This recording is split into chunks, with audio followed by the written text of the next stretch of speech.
Hello, friends. Thank you for joining in this collaboration between Tom and Danielle Thibodeau.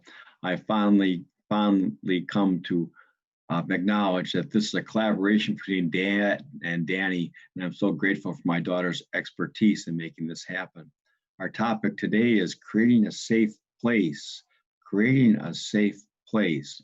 Old School, Hill Street Blues, a detective show from the early 1980s, would always open with a fatherly, kindly, tough sergeant talking to the officers of what the work of the day would be, where they would be assigned, the things that they would have to take on.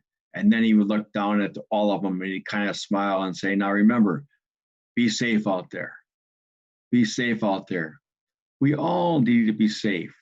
Those of us who are teachers and leaders, those of us who are friends and citizens, have a responsibility to make sure that the people entrusted to our care are kept safe. How important that is for a kindergarten teacher when children come to school on the first day and a kindergarten teacher greets them at the front door and not only has to allay the fears of a 5-year-old, but the child's mother. How about college freshmen coming to college for the first time? Am I going to be safe? Remember what it was like your first day of middle school? Well, people like me here. What's it like when you come to the workplace for the first time? Am I safe? Well, this question carries with us wherever we go, even ourselves when we go to professional conferences and you're there by yourself. What do? You look for somebody who might be friendly in order you can sit down next to them. You want a place where you're going to feel safe physically, psychologically, emotionally. How important that is in our day and age. How many people today do not speak out or speak up because they do not feel safe? They feel threatened by people who are in control, threatened by people who may be sarcastic, cynical, bitter, or extremely critical. Our role is to create safety in every learning environment. The first thing, there are 4 R's for creating safety. The first one is you must have rules. What are the boundaries? How is it that I know that I will be safe? What are the physical boundaries that I need? Where is it that I sit? How will I be protected? How do I know that everybody's going to be treated with dignity and respect? What are the ground rules that are stated? Everyone is welcome here. Everyone is worthy of dignity and respect. And to cross those boundaries means you can no longer participate in the life of the community for a while until your behavior is amended. How important it is that we have rules. Without rules, there's anarchy. Within the anarchy, there's only chaos. How is it that we give order to the chaos? It's routine. What is the process that we gather by? How is it that we begin each and every day? Is it reflection? Is there silence? In many of the Zoom calls I'm on right now that include mindfulness, we begin with 30 seconds of silence so that people from all over the world are sitting quietly in front of their computer. It's a routine. It gets us all focused and settled and ready for the work and the conversations that we are about to engage in. How important routine is in our lives. Where is it that there are breaks that are allowed? Think about the routine in which we have lunch. Think about the routine in which we know that at a certain point we will end the day on a good note.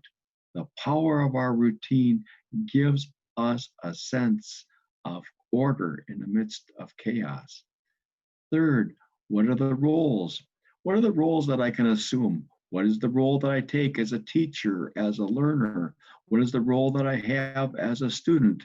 Or as Robert Greenleaf said, what is the role of a seeker? What's really extraordinary in the teaching and learning process, in this process of growing and developing, oftentimes the teacher becomes the student becomes the teacher, for we are fellow human beings, fellow seekers. Everyone within the learning community has something to offer. Everyone is a teacher, therefore, everyone is a student. And finally, pay attention to the rituals. The rituals are the ways in which we give expression to the life of the group. Think of your own family, the rituals of birthdays and anniversaries and family reunions and certainly holidays. Rituals that make sure that one day is different than the other. What is the ritual for opening a group? What is the ritual for closing a group? Always pay attention to beginnings and endings and make sure that people always leave on a good day. Or if you leave on a good day, you always remember it as a good place, as a good experience, as a good way in which to step off and now begin the work that needs to be done. The ritual way in which we greet each other, the ritual silence, the symbols that we use, the language that we share, the gestures that communicate reverence. Rituals, I have found, are so terribly important, and so that lectures are meaningful, but lunch really brings people together.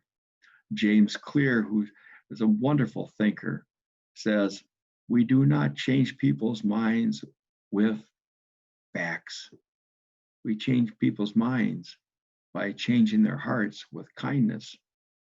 Want to bring people from different perspectives together to discuss difficult ideas? How about lunch? The breaking of the bread, the sharing of stories, the ritual reverence that takes place in building relationships. Rules, routines, roles, rituals create the psychological safety, the emotional safety, the spiritual safety that we need to learn to seek meaning. Parker Palmer says, education is the process of creating a safe place where the obedience to the truth may be practiced. May we all create a safe enough place that we may be able to explore ideas together that lead to the growth and development of us all. Thank you so much for listening.